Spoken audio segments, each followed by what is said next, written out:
तो चलिए दोस्तों, निश्चित रूप से आपने इस प्रश्न को क्लिक किया है ना, तो निश्चित रूप से आपको गणित का एक नया तरीका सीखने को मिलेगा। और निश्चित रूप से आप जानते हैं कि फैक्टोरियल वाले जो प्रश्न होते हैं ना, बहुत ही मजेदार होते हैं, लेकिन इसको बनाने का एक बहुत ही सिंपल सा तरीका होता है। फैक्टोरियल चाहे कितने बार भी क्यों ना आया हो, यदि आपने इसके बेसिक तरीका को सीख लिया ना, तो इस प्रकार के प्रश्नों को आप बहुत आसानी से बना सकते हैं। जैसे यहां पर देखिए, मैंने जो प्रश्न लिखा उसको आपको ध्यान से देख लेना है कि यहां पर 9 का फैक्टोरियल है, मतलब 9 फैक्टोरियल है, लेकिन नीचे में जो संख्या लिखा है उसको ध्यान से देखना है। कैसे? यहां पर देखिए, यहां पर √27 है और इसका करनी घात 3 है। ध्यान दीजिए, ये करनी घात कहलाता है। जैसे अगर कोई संख्या लिखा है, इस प्रकार करनी लिखा है और इसमें करनी घात नहीं है, तो हम ये मानते हैं कि करनी घात कितना है? 2 है। जो 2 है छुपा रहता है हमेशा। इसका मतलब यह है कि इसके अंदर में कोई भी संख्या जब 2 बार आएगा ना, तो एक बार जोड़ा बनेगा, है ना, एक बार बाहर निकलेगा। मतलब इसको अगर हम हल करें, जैसे √4 लिखा है, इसको हम उत्तर लाना चाहें, कितना आएगा? 2 आएगा। क्यों आएगा? क्योंकि करनी घात कुछ नहीं है, मतलब 2 है। तो अंदर में संख्या कितने बार आया? 4 को हम 2 × 2 लिख सकते हैं। तो ये 2 जोड़ा, मतलब जोड़ा 1 बना, 2 बार आया तो एक बार बाहर निकलेगा। उसी प्रकार यहां पर √27 लिखा है। इसका मतलब यह है कि 27 को हम किस रूप में तोड़ें कि वो जो है 3 बार आ जाए, उसके बाद वो एक बार बाहर निकलेगा। तो ये बेसिक कॉन्सेप्ट होता है। तो यहां पर आपको प्रश्न को समझ लेना है। यहां पर देखिए √27 लिखा है, करनी घात 3 है, फिर उसका क्या है? फैक्टोरियल है। फिर जो भी उत्तर आएगा उसका फिर आपको फैक्टोरियल निकालना है। तो इस पूरे प्रश्न का उत्तर क्या होगा? वीडियो को आपको यहीं रोक देना है और 4 ऑप्शन मैंने लिख रखा है। जैसे 81 लिखा है, 3 लिखा है, 504 लिखा हूं और डी में 1 लिखा हूं। तो इन चारों ऑप्शन में कौन सा ऑप्शन आपको सही लग रहा है? वीडियो को देखने से पहले आपको मुझे कमेंट करके बताना है। और एक प्रश्न आपको और पूछ देता हूं, क्योंकि यदि आप फैक्टोरियल को समझते हैं ना, तो आपको पता होना चाहिए कि फैक्टोरियल 0 का मान, तो दोस्तों ये फैक्टोरियल 0 का मान कितना होता है? निश्चित रूप से आप इसका प्रश्न मुझे कमेंट करके जरूर बताएंगे। तो फैक्टोरियल 0 का मान कितना होता है और इस प्रश्न का उत्तर कितना होगा, दोनों ही उत्तर आप लोग मुझे कमेंट करके जरूर बताइएगा। तो चलिए अब इस प्रश्न को हम बहुत ही सरल तरीके से बनाने का प्रयास करते हैं। बहुत ही सिंपल तरीका से बनेगा। सबसे पहले तो आपको एक चीज और पता होना चाहिए कि फैक्टोरियल का प्रसार हम कैसे करते हैं। अगर हमारे पास कोई संख्या है, ठीक है, जैसे मान लीजिए 5 है और 5 का फैक्टोरियल है, तो इसको हमें प्रसार करने आना चाहिए। 5 × 4 × 3 × 2 × 1, मतलब ये घटते क्रम में क्या होता है, इस प्रकार हम उसको गुना करते हैं, तो ये फैक्टोरियल का प्रसार हो जाता है। इसका मतलब तो यह है, ऊपर में 9 लिखा है ना, ये जो 9 का फैक्टोरियल है, इसको हम प्रसार करेंगे तो 9 × 8 × 7 × 6 × 5 × 4 × है ना, 3 × 2 × 1 होगा। लेकिन हम इसको अभी प्रसार नहीं करते हैं, नीचे को हल करते हैं। तो हमको ये तो पता है कि यहां पर देखिए 27 है और इसका करनी घात 3 है। इसका मतलब अंदर में कोई भी संख्या हो जो 3 बार आएगा, वो एक बार बाहर निकलेगा। तो 27 को हम किस रूप में लिख सकते हैं? इसको हम लिख सकते हैं 3 × 3 × 3, 3 × 9 और 9 × 27, और इसका करनी घात 3 है। इसका मतलब अंदर में कोई भी संख्या कितने बार आएगा? 3 बार आएगा, तो एक बार बाहर निकलेगा। मतलब इस पूरे जो प्रश्न है, इतने भाग का उत्तर कितना आएगा?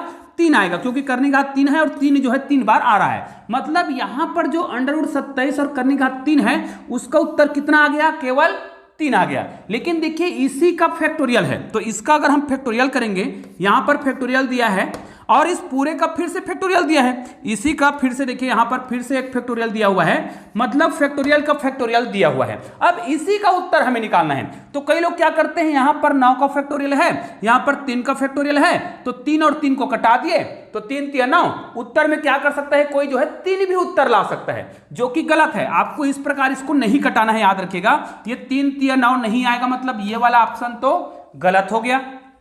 अब हम इसको करेंगे क्या? तो देखिए 9 फैक्टोरियल को आपको अभी कुछ नहीं करना है, 3 फैक्टोरियल को आप तोड़िए। और मैंने अभी आपको बताया है कि 3 का अगर फैक्टोरियल है, इसको मैं तोड़ूंगा तो 3 × है ना 2 × 1, मतलब कितना आ रहा है? केवल 6। मतलब 3 फैक्टोरियल का जो आंसर है वो क्या है?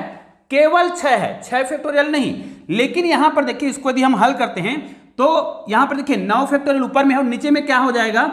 6 है। देखिए इतने भाग का उत्तर कितना आ रहा है? 3 फैक्टोरियल को जब हम प्रसार कर रहे हैं, अंदर में जो है कोष्टक के अंदर 3 को हम प्रसार कर रहे हैं, तो कितना आ रहा है? 6 आ रहा है। लेकिन इतने भाग हल हो जाने के बाद बाहर में फिर फैक्टोरियल है, तो यहां पर हम फिर फैक्टोरियल लगाएंगे। अब देखिए 9 फैक्टोरियल बटे 6 फैक्टोरियल, अब इसको हम प्रसार करेंगे। तो प्रसार करने का भी मैं आपको एक नया तरीका बता देता हूं। देखिए प्रसार करते हैं समय हम क्या करना है, चूंकि हमको 9 फैक्टोरियल को 6 से भाग देना है, वो भी 6 फैक्टोरियल से, तो भाई हम प्रसार करने का तरीका जानते हैं। 9 को क्या लिखेंगे? 9 × 8 × 7 लिखेंगे और गुणित यहां पर 6 लिखेंगे। अब इसको हम और प्रसार करते तो कितना आता, 6 गुणित 5 गुणित 4 गुणित 3 गुणित 2 गुणित 1 आता। तो हम क्या करते हैं, लास्ट को प्रसार ना करके यहां पर हम फैक्टोरियल लगा देते हैं, क्योंकि यहां पर फैक्टोरियल लगाने का मतलब है कि इसको हम आगे प्रसार कर सकते हैं। लेकिन प्रसार क्यों नहीं कर रहे हैं, क्योंकि नीचे में 6 फैक्टोरियल आया है। तो 6 फैक्टोरियल को हम नीचे में इस प्रकार लिखेंगे। अब 6 फैक्टोरियल को हम 6 फैक्टोरियल से भाग दे देंगे, कट गया, ये तो पूरा कट गया। याद रखिए अब यहां पर कोई भी फैक्टोरियल नहीं बचा है। अब आपके पास केवल कितना बच गया, 9 गुणित 8 गुणित 7। अब यहां पर इसको गुना करना बड़ा ही आसान है। गुना करने के बहुत सारे तरीके होते हैं, लेकिन यहां पर देखिए इसको हम गुना करना चाहें तो हम इन दोनों को पहले गुना करेंगे। तो 8 सत्ते 56, ये हो गया 8 सत्ते 56, और इसको 9 से गुना करना है। और किसी भी संख्या को 9 से गुना करना बहुत ही आसान होता है। ध्यान दीजिए, यदि ये 2 डिजिट का है और ये भी 2 डिजिट का होता तो तरीका अलग है। जैसे आप जानते हैं, अगर मुझे 44 को गुना करना है 99 से, दोनों तरफ 9 है, दोनों संख्या 9 है, और इधर कुछ भी संख्या होता भाई, तो हम क्या करते हैं, जो संख्या दिया है उससे एक कम कर दीजिए। तो 44 उसको हम क्या कर देंगे, 43। फिर 5 में कितना जोड़ेंगे कि 9 आएगा, तो 4 में कितना जोड़ेंगे तो 9 आएगा, 5 आएगा, और 3 में कितना जोड़ेंगे तो 9 आएगा, तो कितना हो जाएगा 6। और दोस्तों ये आपका उत्तर हो गया। चाहे तो इसको गुना करके देख सकते हैं, लेकिन यदि एक साइड केवल एक बार 9 है तो हम क्या करेंगे, यहां पर एक जीरो लगाकर 2 संख्या बना देंगे। अब ध्यान दीजिए इसको हम हल कैसे करेंगे। तो यहां पर जो भी संख्या लिखा है, जैसे 56 है, उसको लिखिए, और यहां पर आपने एक जीरो बढ़ाया तो यहां पर भी आपको एक जीरो बढ़ा देना है। मतलब 56 में आपने एक जीरो बढ़ाया है, फिर इसी 56 को आपको यहां पर क्या कर देना है, माइनस कर देना है। और जैसे ही आप माइनस करेंगे ना, तो यहां पर एक हासिल लाएगा, है ना, हासिल जैसे ही आएगा 10 हो जाएगा। 10 में आपको 6 घटाएंगे तो कितना आएगा, 4 आएगा। यहां पर एक हासिल चला गया था, उधार चला गया था, कहने का मतलब हासिल नहीं, उधार कहा जाता है, उधार चला गया है। तो यहां पर कितना बचा है, 5, और 5 में 5 घटाएंगे कितना आएगा, 0 ही आएगा, और यहां पर कितना आएगा, 5 ही आएगा। तो हमारा उत्तर कितना आया, 504। अब निश्चित रूप से आप लोगों ने मुझे कमेंट जरूर किया होगा कि इसका उत्तर क्या होगा, और मैंने ये चारों ऑप्शन लिख रखे थे, देखिएगा।